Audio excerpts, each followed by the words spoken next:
nhớ dùng đấy chụp cái gì sợ đó nè nó nói chè bé cho cứ ti thế gì bé là có này tôi trồng một té đuôi á tông té nó sao tôi trồng bua liền nè tất cả tôi toàn đuôi nữa nè trong nó sẽ chơi trồng một té ở bên bên một xe bận chim bùa chẳng thấy bị say nè thấy say bé tôi nó bé tôi xí đi chả nè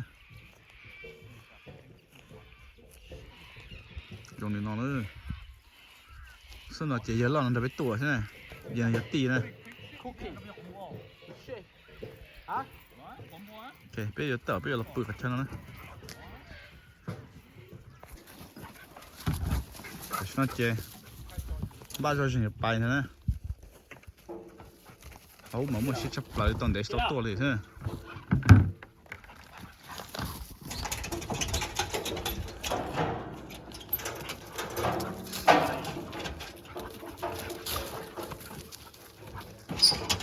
cái quần jean bùa đây là chuyện khó phỏ nó cái bên mùng thép sứ tại sao bé ta tẩm ba tao cho bài kia cái chuyện sẽ dùng trả nó toàn thể hình sốt tua liền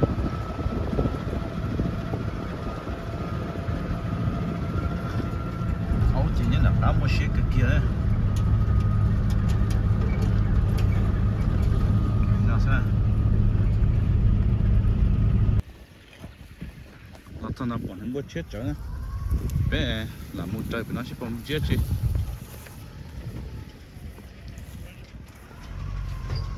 có sao chú đừng lo rồi là một của nó sẽ vẫn chết chứ nè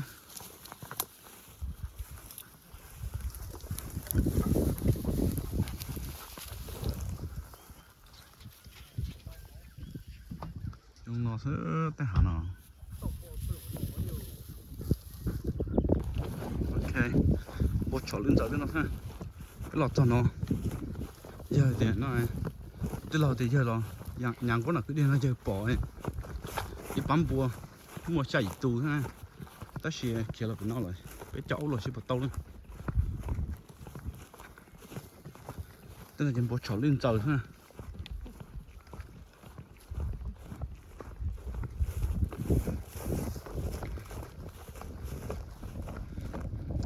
lấy cần dẻo trồng thêm cái này bố chọc chết kỹ cho nó xem nào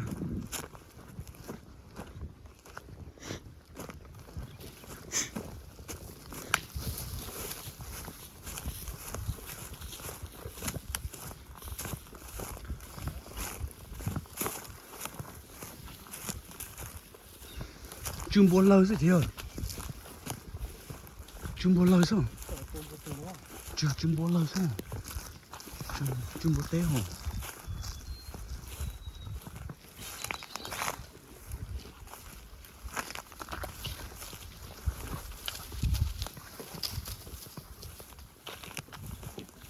ông làm thế là ông chọn được cái gì sao muốn đấy phải không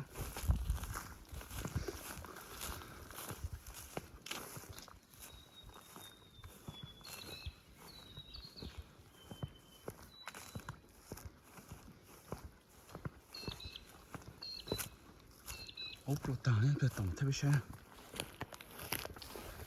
bỏ lên đấy, ốc cũng muốn tổng xe thằng bạn đào theo chỉ xem bộ tiếng gõ từ đấy các phá này muốn gõ thế nào ha bé mà mảnh chi thế nào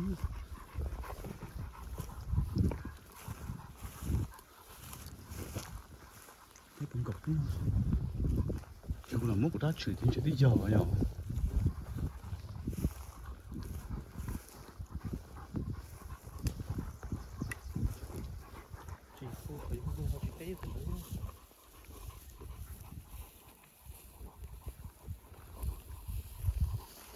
ui khá mà chụp lâu tợ nhóc to hả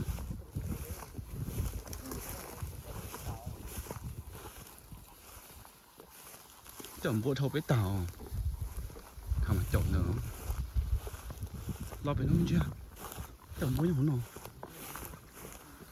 tròn chứ mà có tàu hả?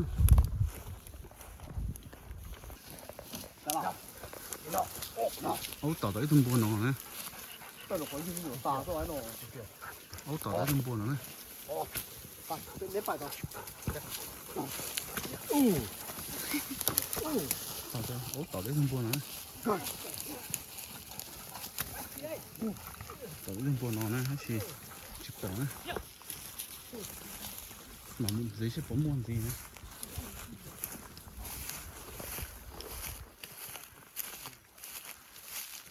Mọi trái dân tí nó nữa. Sẽ bên cây lâu nó nữa, sẽ còn chim bùa rồi nữa.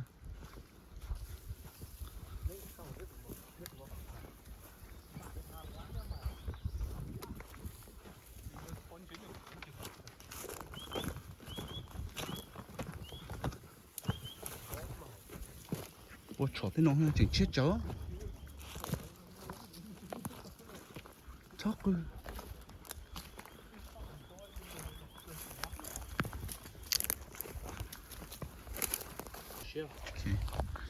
À dạ, tại sao giờ bấm chồng bùa chơi lo cho chơi.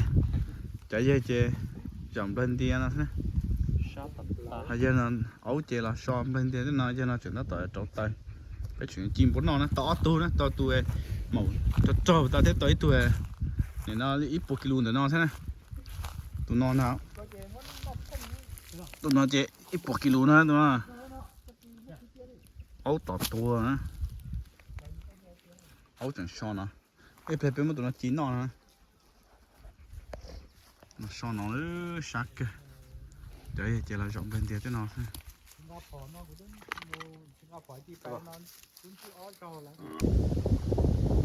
Bây giờ này chúng ta tạo lại trứng này phải tầm 4 kg là chín nó nè. À giờ này nó tập của ấu. Nó tập chỗ tay nó lộn. Thì lo trời ha. Nặng cao luôn, sao cái giống chim buồn đấy. Tao biết tôi là biết cái chim sông đấy. Giờ nó tất tỏi. Trứng buồn á. À chứ mà câu cả lời các của mình gì câu mà đã cắt thấy đúng ha. Sợ giờ là trứng biết tầm 4 kg nữa. Từ cái gì mà tôi mang con là thích sát cho tôi chồng bùa. Cú miếng chi cái plư nó ho thế hả nè nó bảo rồi À giờ nàng gục kìa. nè chỉ cá mà nó à rau à, wow, cá đê rồi rau trứng bùa chế à, có xì đéo xì bà đó. Nên nó giờ là hài mà giờ là mà.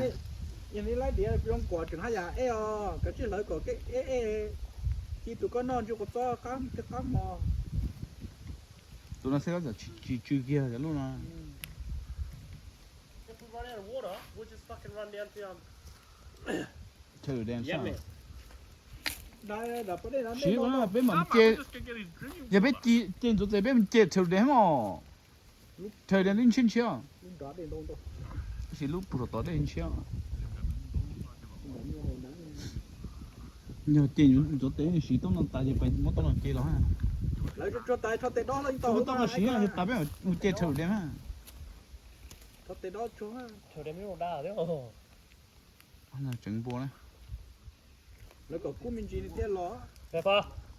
Pepper. Thay cái gì mình chỉ chứ. Lấy của cú mà. Còn nữa ấy, nhớ nói cú nhé nó để ló, nó còn mình để kia này. Nè, anh là tao trứng biết tầm 4 kg đấy. Tụi nó nà tới chơi Australia. Australia tụi nó Nako. nako tụi nó Nạc con đấy tụi nó. tụi nó nako luôn à lò ho Cái bây giờ trứng tao biết mà sai. Chỉ nó chỉ biết tụi nạc con nó đặt chủ thôi. Nó ta chơi cổ rong chơi tiếp tao chơi phai chơi ra xin tao. Đặt chủ thôi biết tụi em nạc con à. Chúng nó vậy đấy. Kinh lạ chứ gì nó mà. Ta thì chỉ một cái chón chưa. Cái này là có. Chỉ cho tôi à? Lý cho.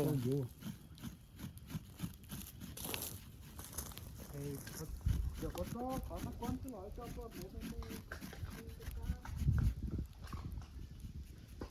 gì cá cơ này nữa tới lâu rồi đi kho cũng rồi gió sao giờ chị phải ta cũng nạc có Australia phải ta sẽ đâu bữa trên đấy từ nạc con nó này mày chú cho cái chỉ cho rong mày cho bao nhiêu tao chắn nó lên nữa tao lâu tới chỉ tao lâu lên à chỉ muốn từ lâu lên lâu mỏi mò đâu cho cổ cho mà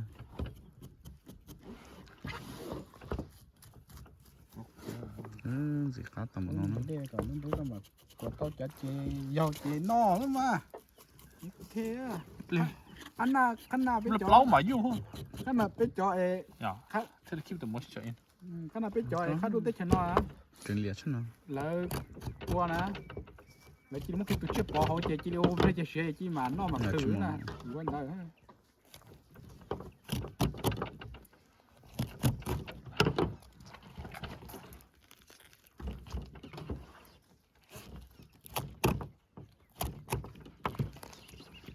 chuyện gì đó cá này đi kia nó số họ nó sao tiền câu thàn đó số mấy chỉ tao cá cho này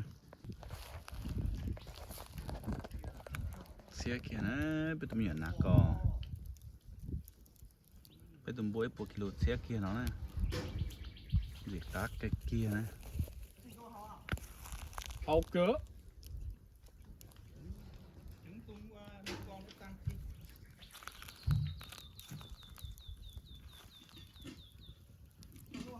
cá chập lại cừ nè ha cái gì chuyện nhớ thật nó có chế cái gì lên phòng đó เพราะว่าเดี๋ยวนะลูกเอ็นกดลัดที่นอกว่าลูกสาวตัวสีเบาไว้ลูกเอ็น đặt chu đấy chỉ nó gì cá cờ thôi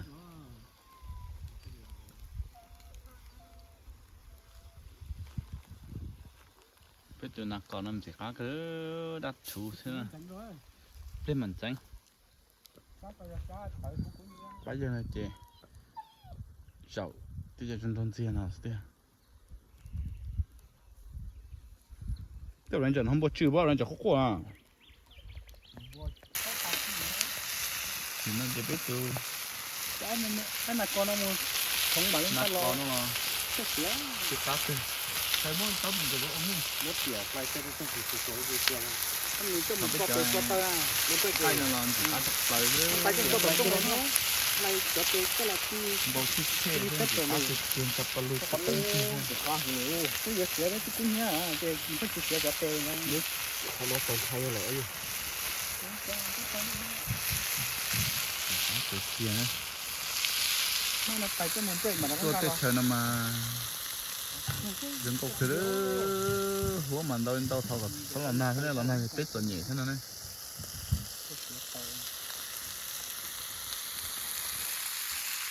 别叫冇盘在那边啊。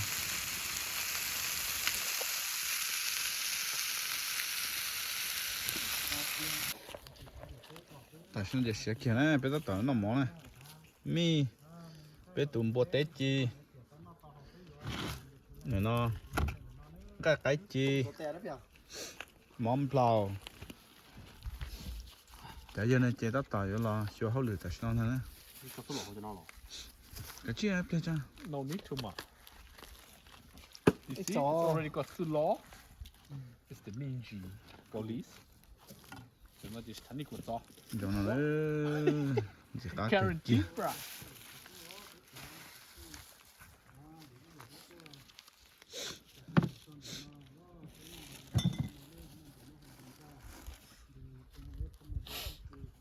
fuck is this kind of hair Phil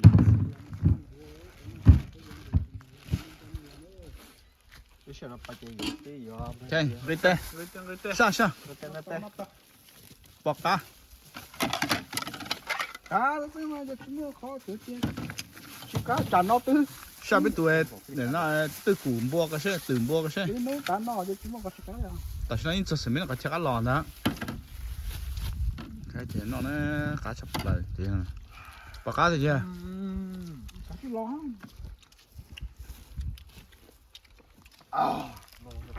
cá chập lại liền nè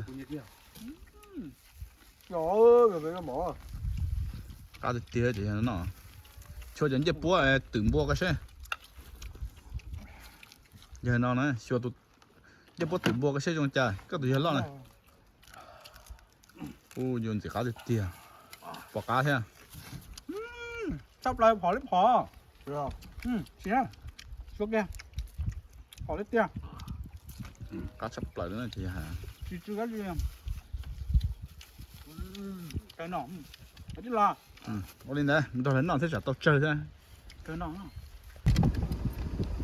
mình trồng bua đấy cho nên nhá để nó sẽ bé bao giờ mình trồng bua đâu là chú bé thôi rồi nó sẽ chảo chơi bé bùi hết rồi này chỉ chảo bé lò tiền cho chúng nó sẽ cái chúng ta sẽ là sinh dưỡng rồi cho này như thế ta lên nó sẽ này hoặc者mua xí nó mà thay mua cái sai này chỗ lót chảo thì vô khử nữa keep it in 4-wheel drive tiền họ chỉ nói đúng kia sử dụng cái chảo ta nói con nào mà phải tiền này cái dùng tiền tí xếp từ đấy cha chỉ đến bạn cũ ở sao ăn là một xe cái kia thôi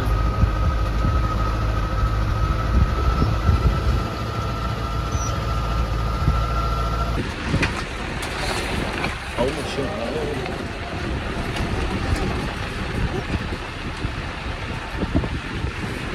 ấu thì hồi trường bùa nhân đá sư muốn bùa thì ấu thiệt thế nào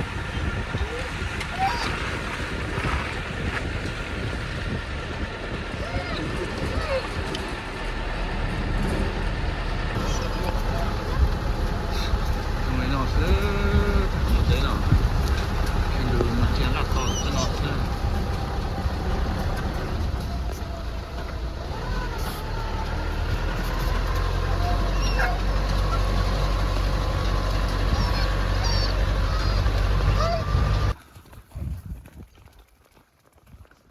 mình chỉ sử dụng chén ăn đủ mà mình đã ninh đông thôi tạo như thế phải khởi khẩu xem